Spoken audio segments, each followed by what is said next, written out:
అందరికీ నమస్కారం. శ్రీ గురుభ్యో నమః. దత్తాత్రేయ సమారంభం స్వప్రకాశానంద మధ్యమాం అమృతానంద పర్యంతం వందే శ్రీ గురు పరంపర. శ్రీ గురుభ్యో నమః. ఏకవీరాదేవి మనం మాహూర్లో ఉన్నాం. ఏకవీర శక్తిపీఠంలో అమ్మవారు 8వ శక్తిపీఠం.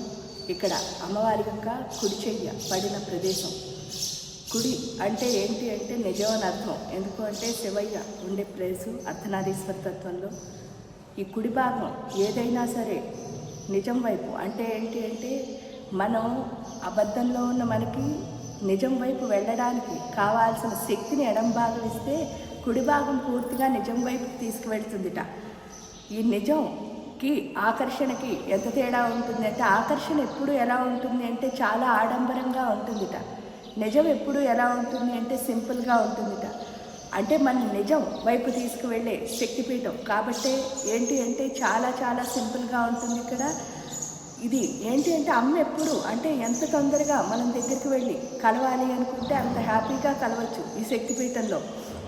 ఇక్కడ నిజానికి ఆకర్షణకి తేడా ఏంటి అనేది మనం పూర్తిగా అర్థం చేసుకోగలిగిన శక్తిపీఠం ఇది. చిన్నమస్తాదేవి పీఠం కింద మనం కొనియాడవచ్చు.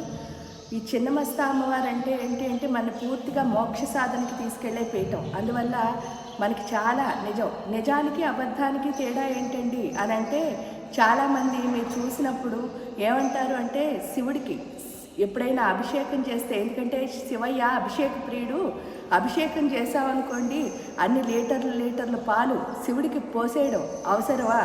దానికి బదులు లేని వాళ్ళకి ఎవరికైనా ఇవ్వచ్చు కదా అని చెప్పేసి కొంతమంది వాదిస్తారు. నిజంగా కనుక ఆ లేని వాళ్ళలో శివుడిని చూసిస్తే శివుడి కంటే సంతోషించే వాళ్ళు ఎవరు ఉండరు.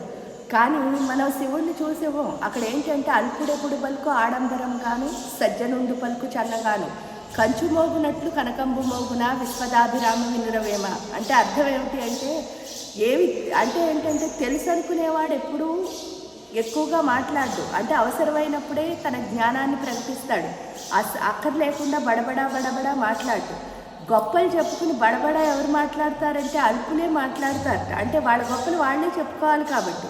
ఇంకా కంచు మోగునట్లు కనకంబు మోగున అంటే బంగారం కంచు మీరు చూస్తే తోమితే రెండు ఒకేలా ఉంటాయి మెలమెలా మెరుస్తూ. కానీ కంచు ఏంటంటే కొడితే చాలా పెద్ద శబ్దాన్ని ఇస్తుంది. కనకం అంటే బంగారాన్ని పైన కొట్టినా కూడా పెద్ద శబ్దం ఏమీ రాదు. అంటే ఎప్పుడు అంతే. నిజం ఎప్పుడు ఎలా ఉంటుందంటే అలాగే ఉంటుంది, అబద్ధం ఎప్పుడు. దీనికి ఈ శివుడి పైన అభిషేకం చేస్తే చూడండి అన్ని పాలు పోయడం అవసరమా అని అంటున్నారు. నిజం తెలుసున్నవాడు ఎందుకంటే దానికోసం ఎక్కువ కామెంట్ చేయడు. ఒకే ఒకటి ఎగ్జాంపుల్ చెప్తాను. అదేమిటి అంటే ఒక చెట్టు ఉందనుకోండి. ఆ చెట్టు పెరిగిన తర్వాత పూలు పళ్ళు ఎక్కడి నుంచి కోసుకుంటాము అంటే కొమ్మల నుంచి కోసుకుంటాం. అది నిజమా అబద్ధమా? నిజమే కదా. మరి అలాంటప్పుడు మనం కొమ్మలకి నీళ్లు పోస్తున్నావా లేకపోతే చెట్టు వేరుకి నీళ్లు పోస్తున్నావా అని ప్రశ్నించుకుంటే వేరుకే నీళ్లు పోస్తాం. నీళ్లు పోస్తేనే ఆ చెట్టు ఎదిగి దాని నుంచి ఫలాలు వస్తున్నాయి.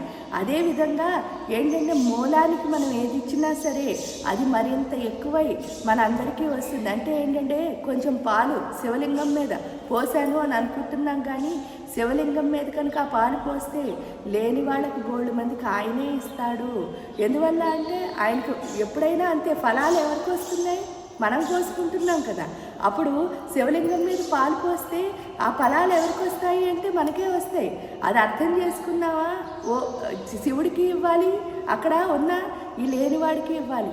నిజంగా కనుక మనసులో లేనివాడు శివుడు ఇన్న భావంతో లేకుండా అదే వాళ్ళనే శివుడి కింద చూడగలిగిచ్చే స్థితిలోకి వచ్చిన వాడు ఎప్పుడు శివుడికి పోయడాన్ని అసలు కామెంట్ చేయలేడు.